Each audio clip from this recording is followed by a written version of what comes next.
All righty. Let me make sure that we are broadcasting everywhere we possibly can. Yes. Okay. So, hello everybody. Welcome, ladies.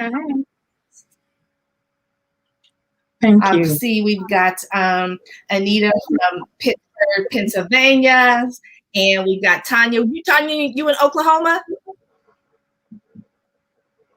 Tanya, can you hear me, girl? Yes, I can hear you. You in Oklahoma? Here. Okay. And then Stephanie, you are in I'm in Virginia. Virginia. Okay. Yes. So, welcome to the Real Talk Show, ladies, and anybody out there watching. I'm Rochelle Marie Lawson, known as the Queen of Feeling Fabulous, and we are live, and we are really here to have a really good conversation about issues and topics that affect us women. And so, before I even get started, if you like this show, if you want to be involved, if you want to be possibly a panelist, you have to subscribe to the show. So go ahead on YouTube, hit the subscribe button, and then every time that there's a Real Talk show being hosted, you will get a message, and then you can reach out to us and possibly become a panelist on our fabulous show. Today, I'm going solo because Dr. Kim has something wonderful happening, and I guess it's okay if I share a little bit, but she bought a house. And so today is house close day. And so that's super exciting. And she was trying to finagle things that she could be here, but you know how it is today's real estate market, to just take care of business when you need to take care of business. So congratulations to you, Dr. Kim. I'm missing you, girl, but me and the ladies are going to have a fun time with regards to our topic of discussion. So if you're seeing us, if you are watching us, hang in there, hang tight, because the conversation is going to get real juicy. And it's all about issues, again, that how these issues affect us women in today's society. If you want to, get a heads up about our show, then again, I'm going to ask you to hit the subscribe button so that you can be informed about when the show is airing and all that good stuff. Watch the show over and over again. There's so many episodes now. Watch the show over and over again. And then also you'll get opportunity possibly to be a panelist. So today's topic, on my glasses so I can see. Today's topic is healing, and I'm just going to read what I've written because it keeps me on target. Healing takes many forms and can mean many things to different people. Going to the doctor and a pharmacist can be part of becoming healthy again. Accessing our internal power to engage in the process of becoming and or remembering our wholeness may be part of healing. From an Indigenous perspective, healing is a process, rarely a one-time event. We can choose to be good medicine or bad medicine for ourselves and others. Good brings into alignment the spiritual, mental, emotional, and physical component of our whole overall well-being. And medicine is anyone or anything that takes our spiritual, mental, emotional, and physical well-being out of alignment. The desire to be happy and to avoid suffering means that we can draw from the gift of healing in the dailiness of our lives, helping us to become the whole healthy human being we want to be. Today is healing, and healing in about, for us women.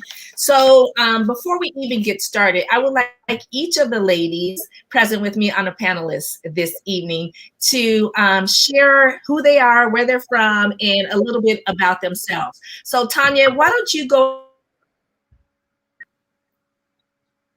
Yes, ma'am. Hello, everybody. I currently reside in Lawton, Oklahoma. I'm multifaceted. I'm not in one area. I work in several different areas and industries. First, I own my school, the Lawton Fort Sill Graduate School of Theology. I'm also a film producer and a poet, a published writer. So I wear many hats. Anything else, Michelle? No, that's great. Thank you, Tanya. Welcome to the Real Talk Show. And so Thank you. next, Miss Stephanie Wanza, please tell everyone out there watching about you. Hi, everyone. I am so glad to be on the show. Thank you for having me as a guest. I currently reside in Roanoke, Virginia, and I work for a governmental entity. And I also am a published author as well. I am I worked in the educational system for about 20 years doing outreach programming and with nonprofits. And I'm also a pastor. I'm a Fountain of Life Ministries International, which is housed here in Roanoke, Virginia. And so I'm so happy again to be on the show. Thank you so much. Thank you, Miss Stephanie. It's a pleasure Thank to you. have you with us. And Miss Anita, tell everyone where you are and a little bit about yourself. Yes. Hello, hello, hello. I am so happy to be here and just to meet some of these other incredible women. So just a little bit about me. I am from Pittsburgh, Pennsylvania, born and raised, but I spent about 3 decades actually living in Trenton, in the Trenton, New Jersey area. That's really where my career kind of was nurtured, if you will. I no longer work in corporate America. I completely work independently now. I'm a transformational life coach, a speaker, an author, and one of the things that I'm really focused on right now is activism through coaching. And so, like I said, I'm just really, really happy to be here and to be able to engage in the conversation.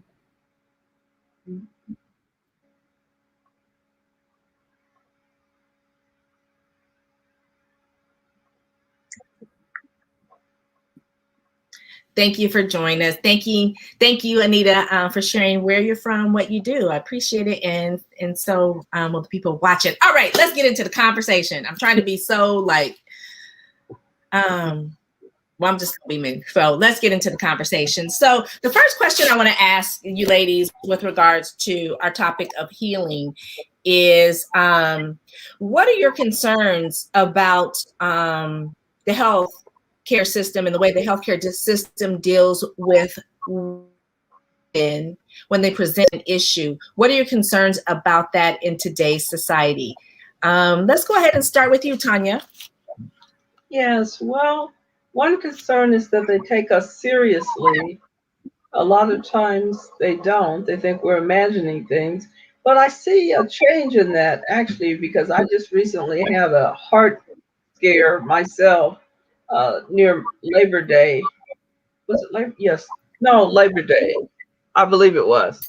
And I was rushed to the hospital and they took it very seriously. I was having heart pains in my chest.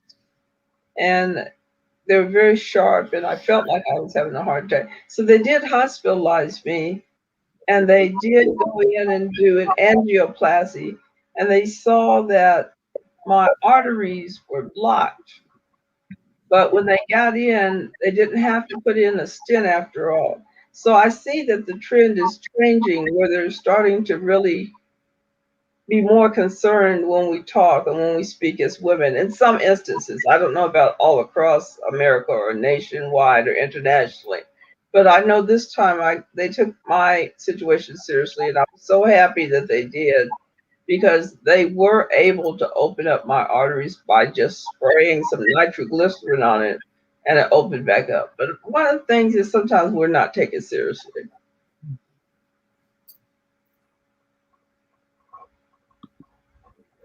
You know, it's interesting because I believe you're right. And sometimes, depending on where you go, your health, your health crisis or what you present to the medical community, sometimes it's not taken serious as a woman, and particularly for us women of color. So Stephanie, I want you to step in and tell me what you think with regards to our topic of discussion, and what are your hopes and concerns with regards to, as a woman? I'm gonna do it twofold. But first, I'm just gonna ask you, ladies, just as a woman, when you present to your healthcare professional or a healthcare institution, what are your hopes and concerns, or anything that you've experienced that has led you to have more concerns about the care for women?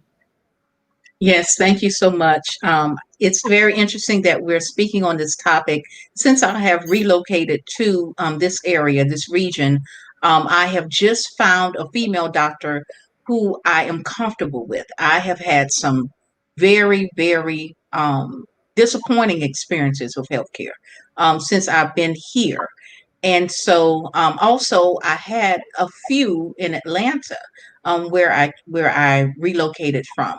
And so as Tanya was saying, my experience has been doctors do not listen. They do not listen, and they do not follow through on what you tell them. And so culturally, I believe that it is an issue for us. This has been going on for decades.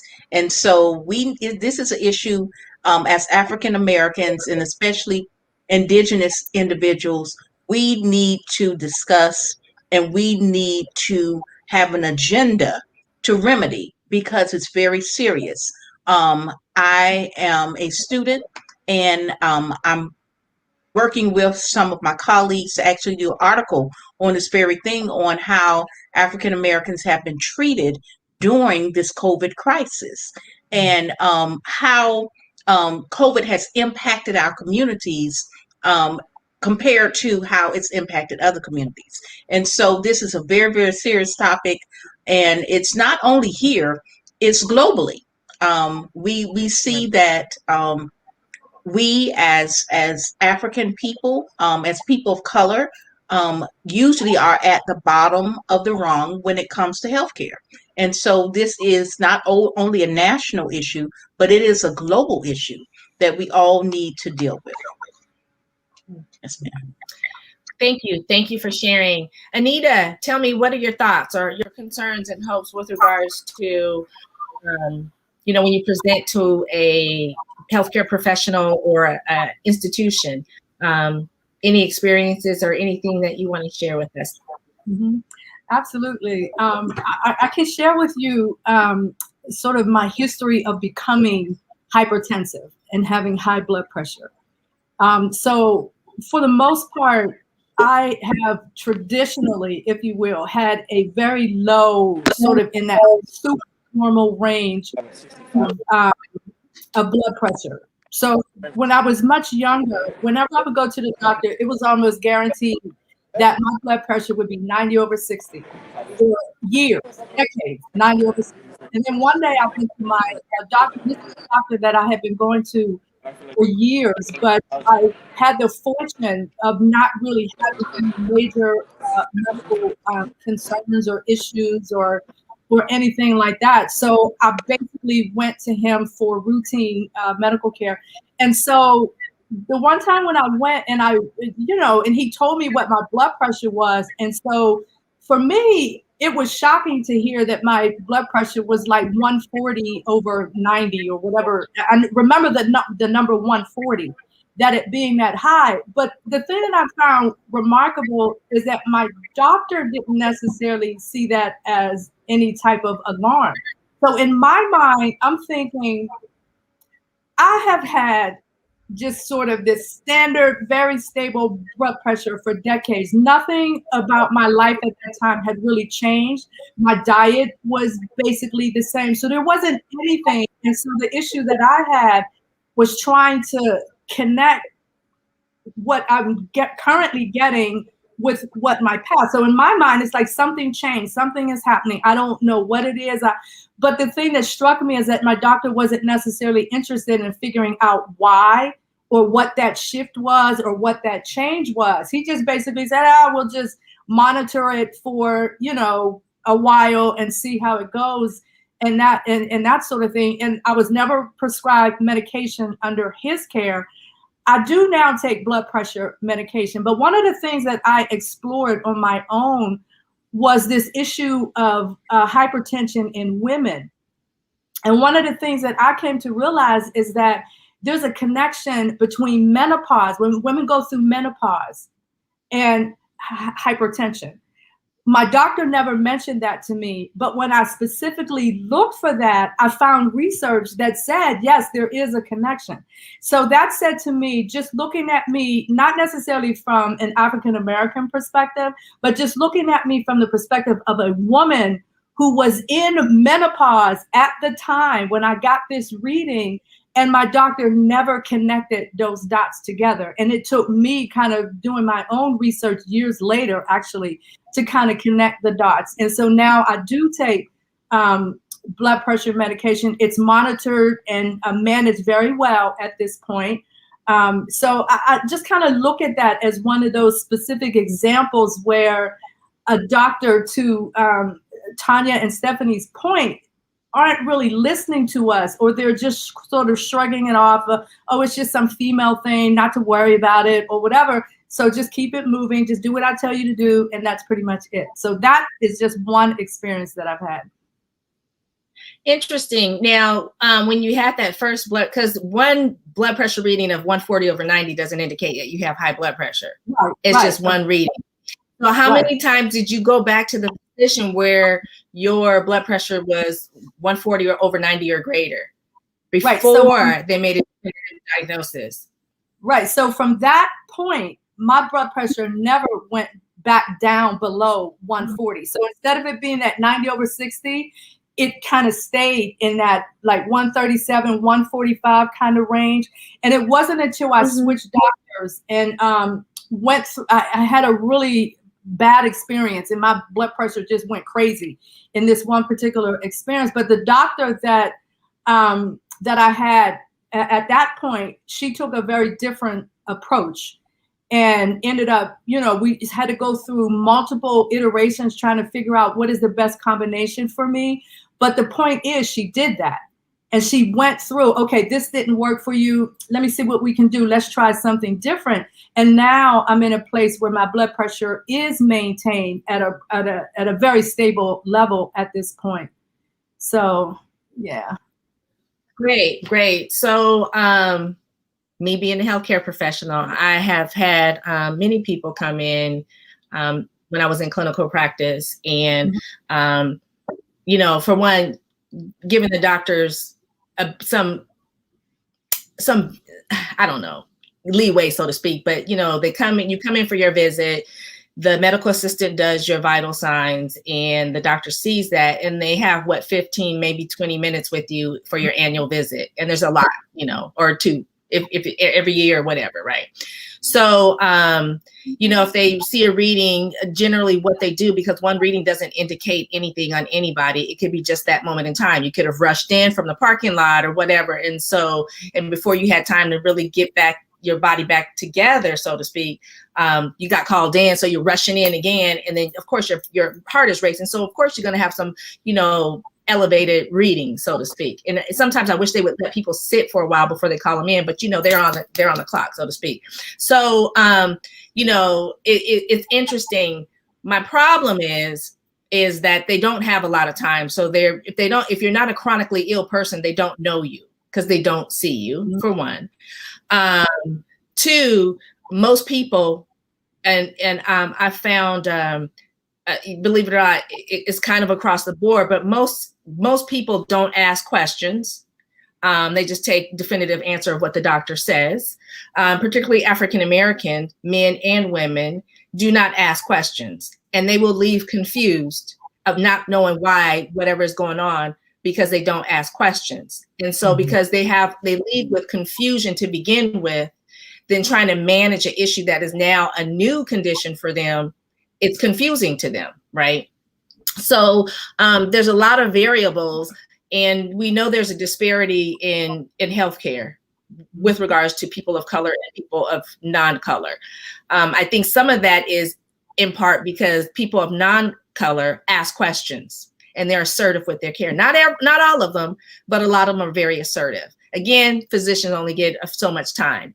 But my thing is, I have a real problem with the medical community being so quick to prescribe us a medication when a lot of times our conditions can be handled holistically by a change of diet, education about some things, Some people have a very sedentary life. If you just get up and walk a mile a day, it does a lot for your cardiovascular system. You see what I'm saying? So I have a disparity about that. I have a real problem when I had patients coming in taking 2, 3, 4, 5 different medications for their high blood pressure, and they still have high blood pressure.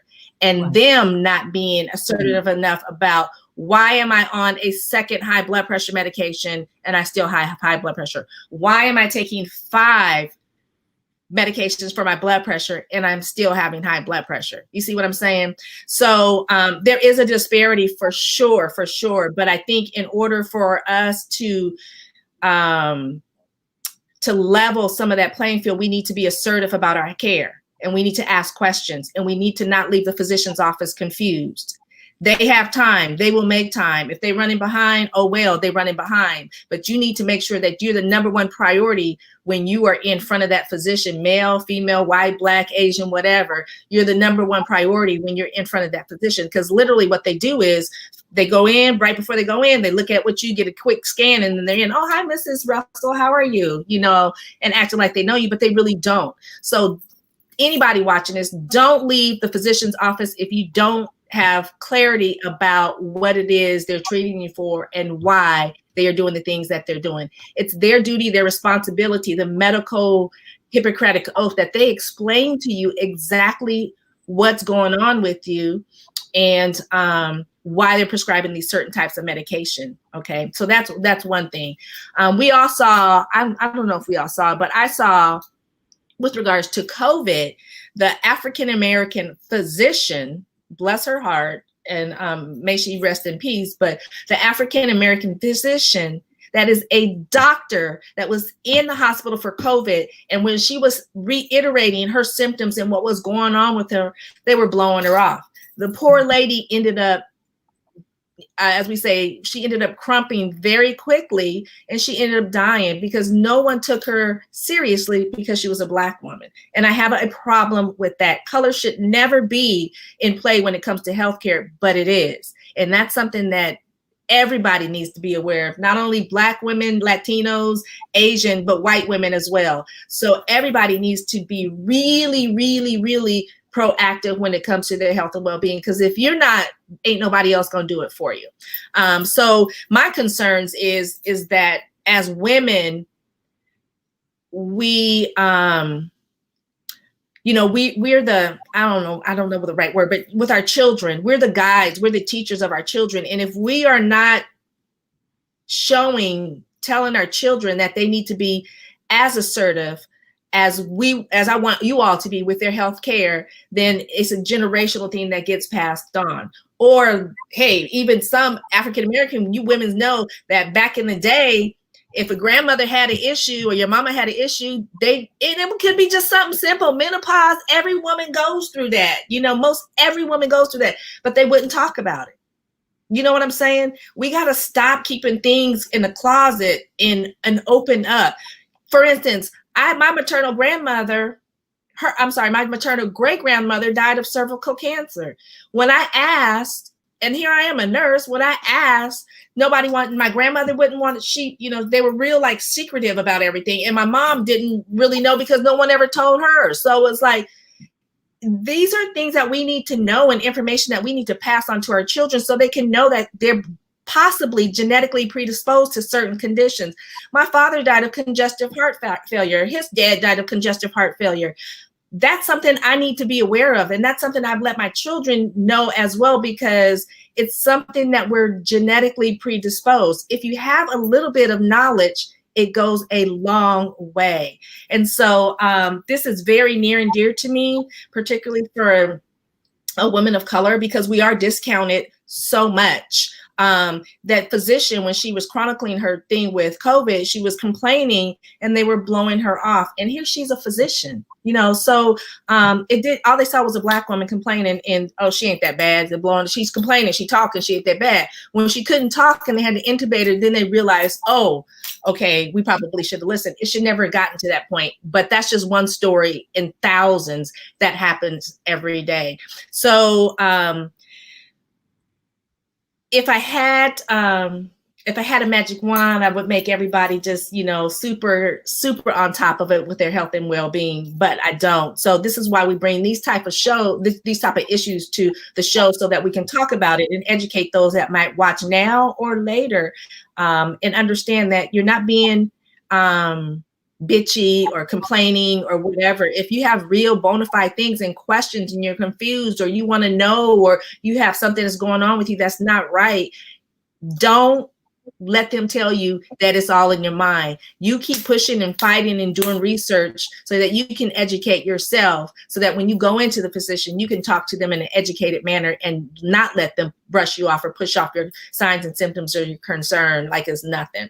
It's just not good. So, okay. So with regards to us being women and, having people in our life, young people in our life, when it comes to healthcare, in our health and healing, our health and well-being, mentally, spiritually, emotionally, physically, what is something that you would share with the generation coming forward in your life, that you would share, that you would hope that they would take it and utilize it in my words today, in a manner that will assist them in better managing those aspects of our health, of our healing, our health and well-being? I'm going to start with you, Stephanie. What is something that you would hope to share with, the young people in your life when it comes to basically taking care of their health and well-being? I would share that we have to be balanced. We have to be balanced in everything that we do. We have to be balanced spiritually, mentally, and physically. And so with that balance, we need to make sure that we take care of ourselves holistically. We take care of the whole self, mind, soul, body, and spirit. And we do that through prayer. We do that through taking care of yourself, self-care, fitness. And we also do that through advancing ourselves, improving ourselves through education and training and workshops and things of that nature, to help us learn more about not only our interests, but things that can help us as individuals. And so that's what I would really give to the younger generation, is to be balanced, because what I find is that we're out of balance, where a lot of times finances is put over everything. And materialism is put over everything. And so if you're not balanced with your health, if you're not balanced spiritually, if you're not balanced mentally and emotionally, then you can't be the best person that God created you to be. And so that is what I would recommend to the younger Love people. it. Love Yes. Love it. What about you, Anita? What are your thoughts? I would probably say, kind of linked into some of the things that you were talking about earlier, Rochelle, is this idea of being very proactive. My career kind of took me into the pharmaceutical industry. So I kind of started off as a drug discovery scientist. So that idea of asking questions and not just taking the surface answer as the final answer has always been the way that I operated. And so when I look at my family, for example, I have 2 daughters.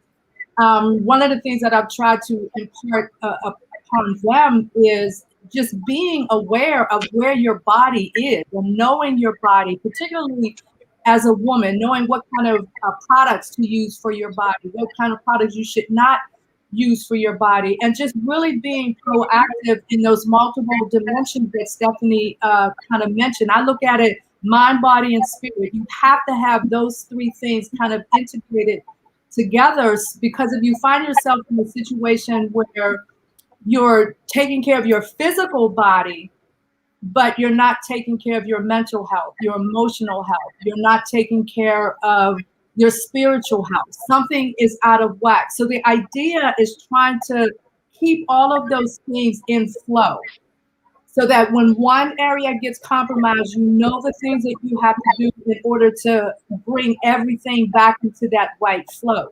And it takes a person being very proactive to do that. So it's being proactive to know yourself inside and out, really having that deep-seated kind of knowledge of who you are, What are those limiting beliefs that you might have about yourself, about your life, about who you are as a Black person, as a woman, whatever? What are those ideas that you carry around inside of you that can impact that balance or that flow between your mind, your body, and your spirit? So it's really being proactive. And I completely agree with what Stephanie is saying in terms of you have to take a holistic approach to who you are. And self-care is not selfish. It's definitely not selfish. It's something that you need to have in order to maintain yourself, because if you can't maintain yourself, how will you meet your responsibilities as a mother? How will you meet your responsibilities as an employer or an employee or whatever? So taking care of yourself is truly important, and it's a sign that if you can love yourself, you can love others as well. I love it. I love it. Thank you. All right, Miss Tanya, what are your thoughts? Well, to piggyback on what everybody else has said, Stephanie, Anita, I think that a lot of times we don't think about the mind being part of health in terms of mental health is a stigma for some people. Especially I've noticed that in the Black community.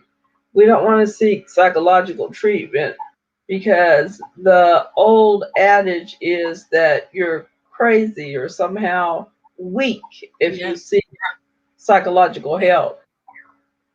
And I myself, and I think it's good for everybody actually to clear their head out sometimes.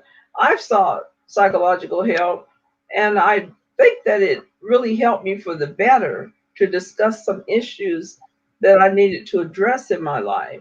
And I want people to know, no, it doesn't mean you're crazy if you go see a psychologist or psychiatrist. I think you're smart if you do, because you're treating the disease, which means ease, that you're not at ease with yourself. And so I do think that it could be a help to people when they go and seek mental health. It's just like any part of your body. And Rochelle was a nurse. I have an Aunt Sherry that was a nurse.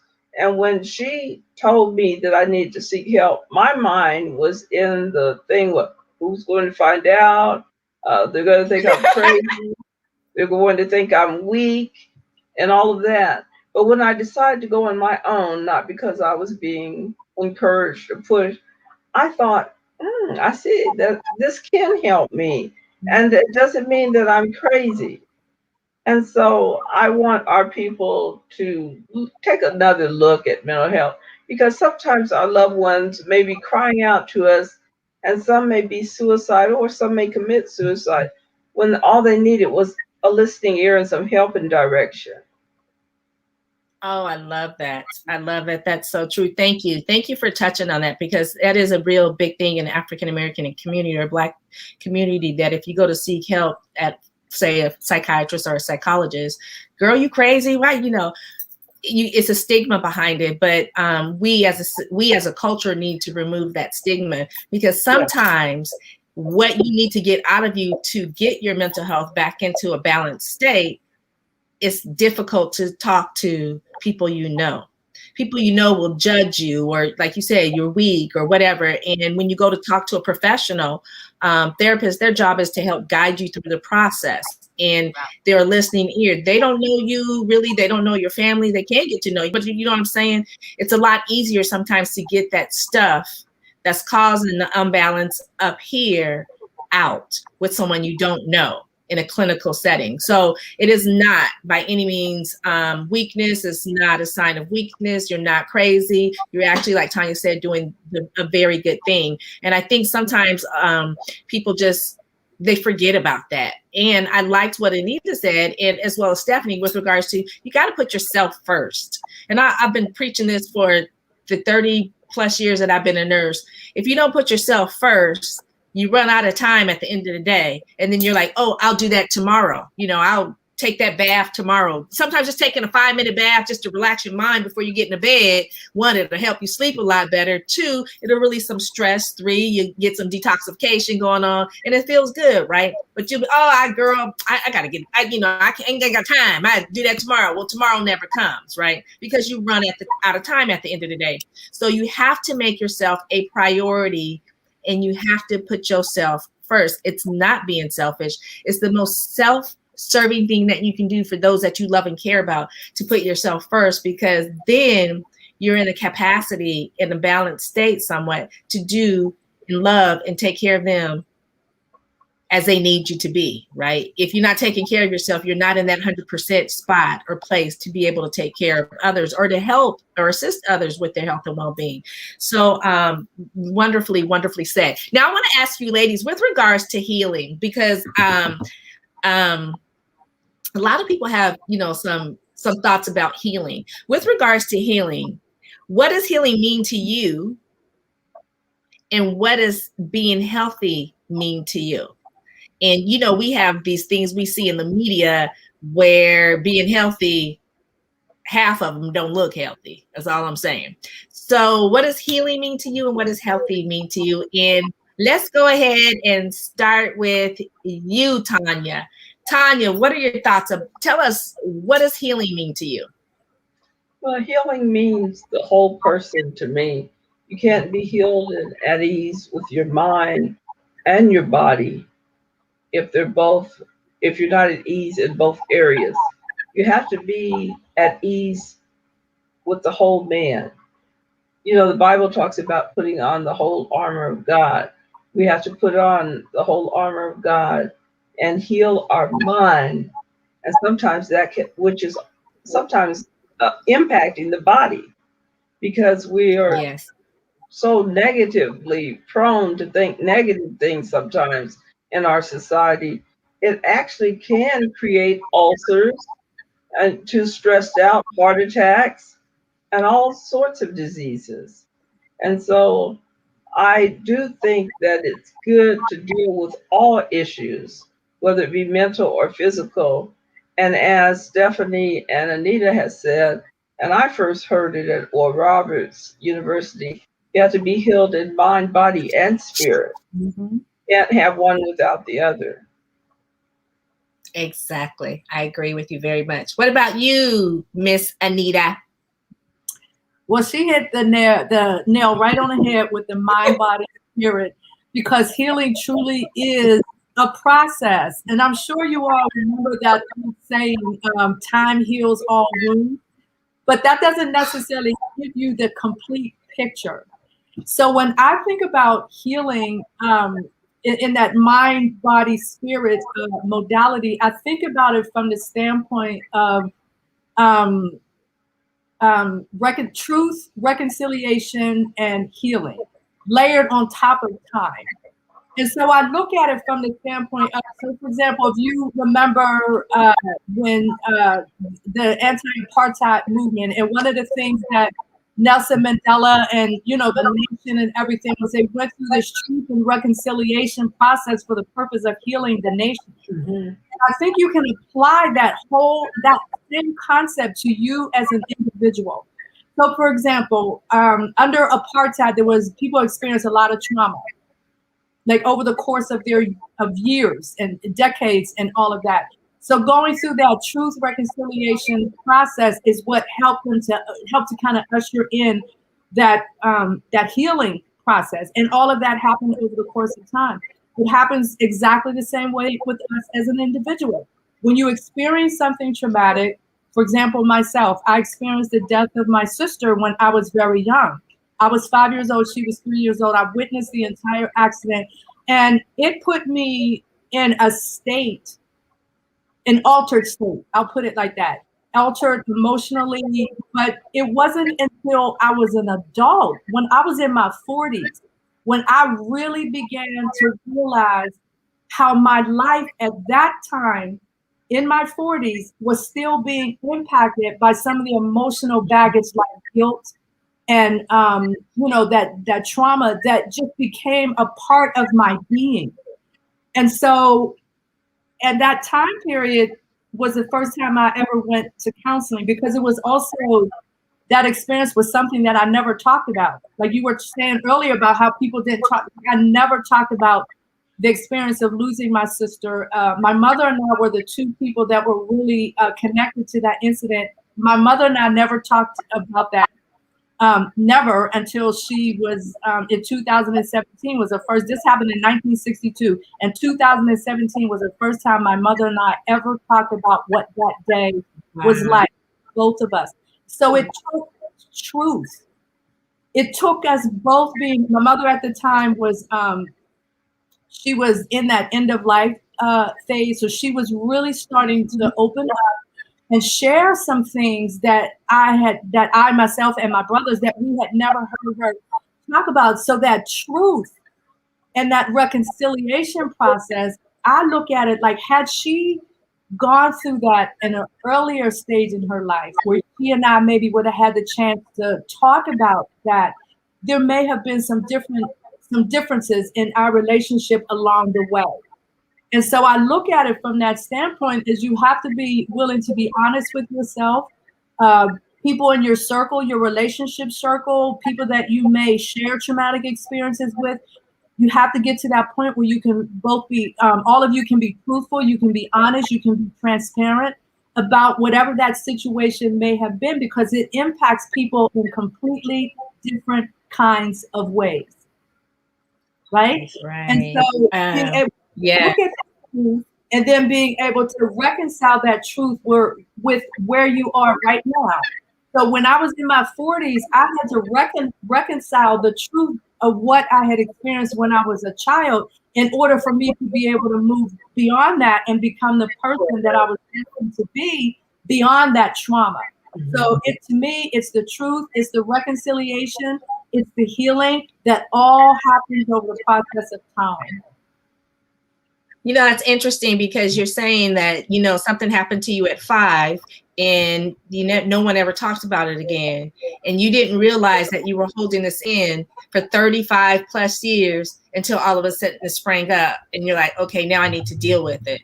And in hindsight, or in the goodness, you know, God's so divine with regards to how he has us travel down our journey, so to speak. It probably was the right time in your 40s where you were ready to deal with it. You know, had you had to deal with it before or whatever, it may have been some shattering or some fragmentation going on right within you. But it was like that perfect time, even though it was a long time. But it's interesting, right? 'Cause a lot of people forget that we have to be emotionally balanced as well to be able to handle all the stuff that goes on in our lives with regards to, you know, just living day to day. So thank you for sharing that, because I think a lot of people out there, you know, we've had some powerful things shared that I think on a level like this is fabulous, because it just makes people know that we all are human. We all have things. We all do pretty much some of the same stuff. But when you hear someone else share their story, it gives that person that might need that courage, or might be on someone on the reckoning of that might be them. It gives them that courage and that, I don't want to say approval, but that confirmation that they need to do something in order to rectify that aspect in their life so they can begin their journey to being completely whole and healed. So Stephanie, tell us, what does healing mean for you?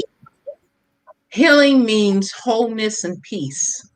When we come to a state of being healed, we are at peace. And it is our state where we are the most strengthened, where we are the most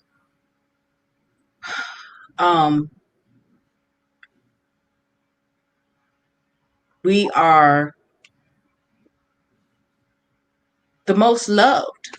We're able to love ourselves. We're able to love others. We're able to move forward, because healing is a process. Healing is a process. It takes a while for us to heal, and depending on what we are healing of, it takes a while. And so I know, speaking for myself, I know that I have had to be healed of the pain of grief from losing my father. And that is a process that I did not think I was going to make it through. at first. And so that healing for me, that was spiritual, it was emotional, but it got better and it got better and it got better. And so many times, some individuals face issues physically, some of us face emotional issues, some of us face issues within our mind. So we have to know that healing is a process, and it is going to take time. But when as we go through that journey, we can have the peace of God with us to help us along the way. And so I really want to say that when we go through, as Anita mentioned, as we go through trauma, when we go through all of these things that really just seem to grip us, and it seems like we can't let go of it, or it won't let go of us. We have to go through that healing process. And I think what happens is a lot of people, as she mentioned, we avoid that because we're afraid. We don't know what that looks like. And because we don't know what that looks like, we don't endeavor to go down that road. We don't take that journey. But I would advise everyone, take that journey. Let yourself process. Let yourself heal. Don't hold it in because it just festers and get worse. Whether it's physical, mental, spiritual, psychological, emotional, whatever it is. Don't hold it in. Let yourself heal of whatever that is. And then as you go down that road, as you take that journey, then you're able to be the best person that you can be. Because what pain does and what disease does is hold us back from our full potential. And so when we don't know our full potential, we cannot operate fully in our gift and in our calling. And so healing is so essential. It's so essential to us reaching who we need to be, becoming the person that we need to be. And so it's so essential. It's so essential. And I encourage everyone, if it's something that you need to get healed of, or it's something that you need to release yourself of, I encourage you to journey. Take that step to heal. Take that step. I love it. So I'm throwing this one in there. What about relationships? Because, in the aspects of being completely whole, right, and balanced, mental, spiritually, emotionally, physically, and all of that, relationships. We all have had relationships that, sometimes we all need to have some healing in those relationships. So when it comes to relationships, in any of you, feel free to step forward. I'm not going to call anybody out. Whoever wants to take this and I'm opening it up. When it comes to relationships, what are your thoughts about healing those wayward, you know what I'm saying, relationships that we have in our lives? This all is a part of our health and well-being. But you can have a relationship with someone in your life that's not a good relationship, that even though you might not think it affects you, it's affecting you. And whatever is in your mind will manifest in your body. It talks to your body, and your body will start exhibiting things. But we so often are so busy with life that we discount it until, like Tanya said, Tanya says she had, a heart situation, or Anita with her hypertension. So who wants to take the question about healing in relationships? I'll go. Okay. And the reason I did that so enthusiastically is relationships are what keep us together and keep us human, if you will. And when your relationships, particularly if you're in a relationship that is not going the way that you hoped it would go, or that you wanted it to go, or what have you. And it could be a parenting relationship where, maybe one of your children goes astray. It could be that. It could be a relationship with your husband where things just are not quite where they should be. Maybe there's some tension there, some underlying tension, but neither party is really talking about or digging deep to figure out. So everybody's just kind of dealing with the problem on the surface. And I think from a relationship perspective, we do that a lot, where we just kind of deal with it on the surface, either because we're afraid of what we might discover if we dig below the surface, or we're afraid of what the consequences might be if we dig below the surface, and that sort of thing. But the fact of the matter is, healthy relationships are a blessing and they are a benefit. And so I look at it from the standpoint, if my arm was halfway hanging off, I would be at the doctor like that. Like, something's wrong with my arm's hanging off, I need some help. But what happens if my relationship is hanging off? If my relationship, it feels like I'm hanging on this emotional cliff, but I'm not doing anything about it. And so one of the things that I kind of encourage when it comes to relationships is just being very, very honest with yourself about the role that you're playing in that relationship, and whether or not that role is either compromising or enabling something that you really don't want that to be the state that you're living in. So it takes a lot of courage to enter into conversations that say, we have an issue, we have a problem, and we have to deal with it, and begin that process, because that's a whole other process when it comes to, acknowledging that there may be something not quite right in your relationship, getting below the surface and trying to figure out how to make it better. You brought up a good point, because you brought up a couple of good things, like with regards to, when you're looking in the water and, it looks good on the surface, but then you take a stick in and you stir some stuff up, and then you stir it up a bit, and then some stuff starts to rise. And that's kind of like our relationships, right? But if you don't address the issues, it really does bite away at you, whether it's a friend, a sibling, a family member, or whatever. It really does bite away at you, so to speak. And it's like a sore, like an ulcer. It just keeps festering and festering and festering.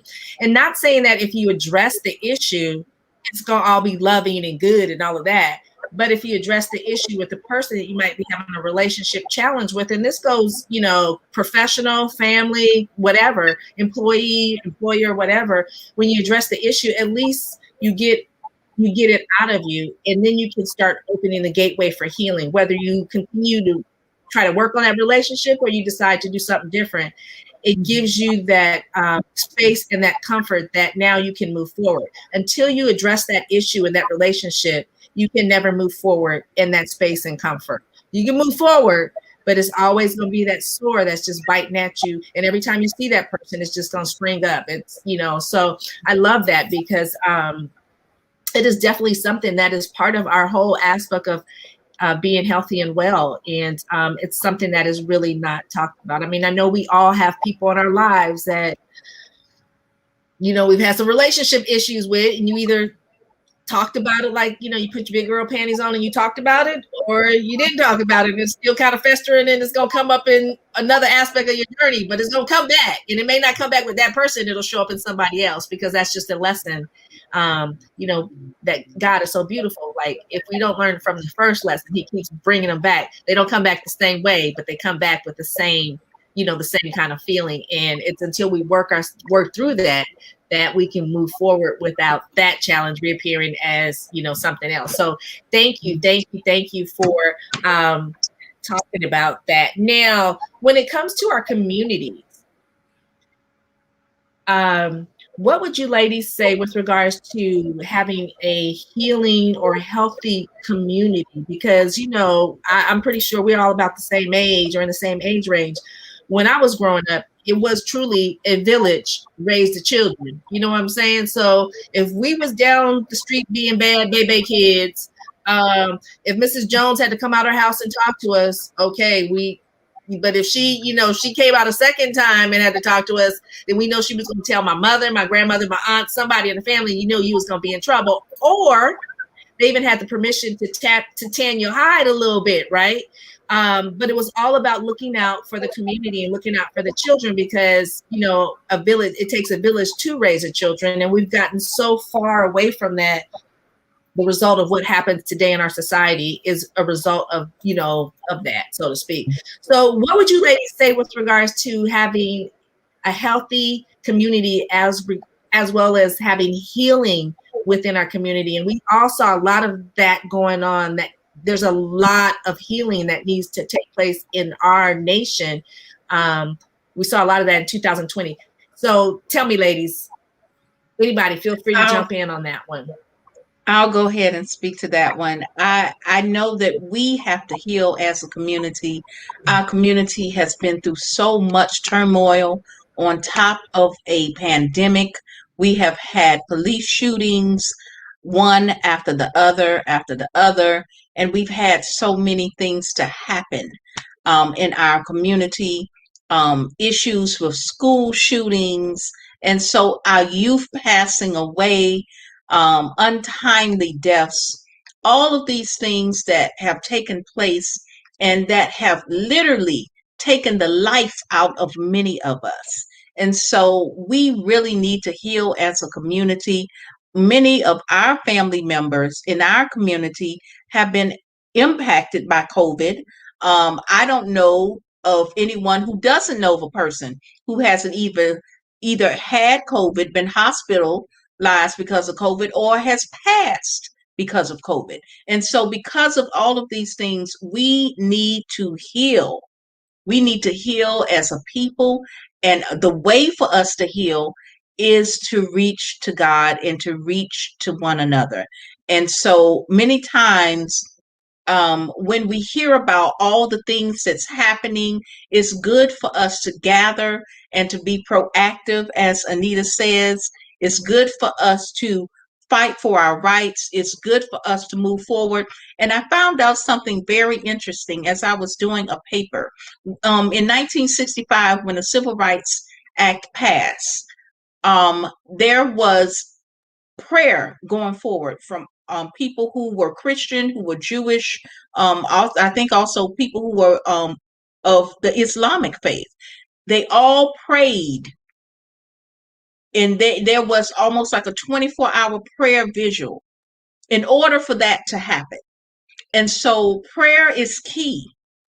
And us coming together as a community is key. No matter what faith we are, no matter how much we may disagree on certain issues, we have to come together as a community to heal and to be able to be connected in an agenda which we all can say that we can move forward in something, connectedness, for us to find similarities in what we need to be doing, such as healthcare, education.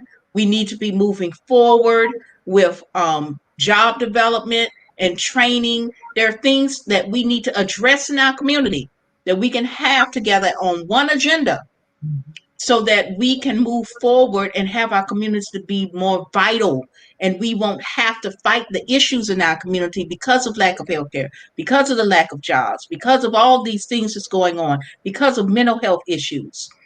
We have so many homeless people because of mental health issues. We have so many people who are, not working because of lack of skills. So we need to be able to come together on one accord. And I think because of the schisms and the separation of, political agendas and so forth and so on, we need to put all of that aside and be able to come together and heal as one community. I love it. And you know what? And the bottom line is, it doesn't matter if you're white, black, brown, yellow, green, purple, as my grandmother used to say. We're all human. You take off our skin color, you'll have the same stuff underneath the skin, right? So it definitely is. We definitely need some community healing, and there's a lot of that. I mean, there's a lot in that. There's layers and layers and layers and layers that need to be. But as long as we start addressing it and bringing it up to the forefront, we can begin that healing. As long as we don't talk about it and keep it under wraps, so to speak, or, you know, in the closet, so to speak, then there's no healing that can begin. And so we're getting close to we over our time, but that's okay. Because I'm in cars today. But there was one thing I saw during the whole 2020 with the Black Lives Matter movement and all of that. And there was this white gentleman, and he looked like a Southern white man. And he had a sign, and his sign said, you know, I don't know what it is to be a Black man. And at this point, that's not the issue.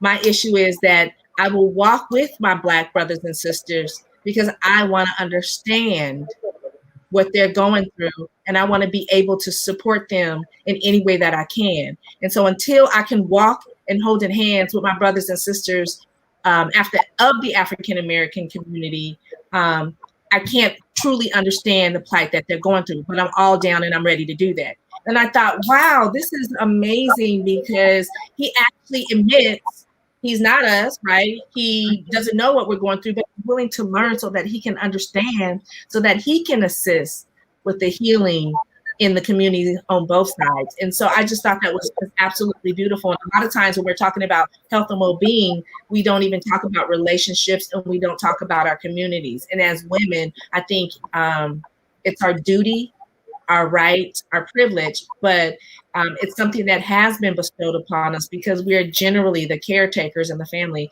that we should be bestowing this information on the generations coming up behind us. And so that it goes from being all about me to being all about us. Right. And so thank you, ladies. It has been great. I can talk forever. And we can go on, but I want to honor your time, and I want to just say thank you so much for being with me here on the Real Talk Show. And before we go, again, if you watch the show, subscribe, hit that subscribe button on the YouTube channel, so that you can be abreast of every time we have this show, because it's conversation, and there's always different panelists that come on, in women, because this show is about issues that affect us women. But subscribe and tell everybody you know, you love and care about, especially women, that they need to watch this, because the women that come on and the women that are the panelists are just phenomenal, like my three ladies this evening. So thank you, Tanya Renee Lee. Thank you, Stephanie Wands, and thank you, Vanessa. It's been a blessing and a pleasure to have you this evening. And I want to thank everybody that's watching us live, because we have some live people. Thank you so much. Please, again, share this show with everyone and subscribe. Ladies, anybody want to say any final words before we go? Thank you so much for having me. I really enjoyed the show and learned a lot from all of you. And thank you for your wisdom.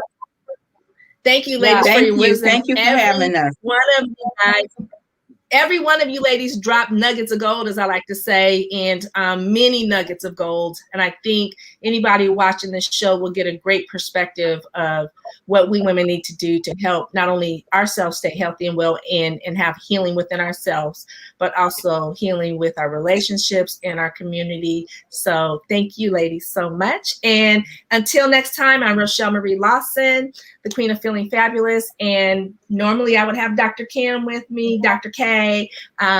We have this show, and we are just so blessed and just so happy and honored to be able to share with all of you. So thank you for your time. Have a beautiful evening. Stay healthy and safe, and take care. And goodbye for now, everybody. Bye, everyone. Bye. Thank you.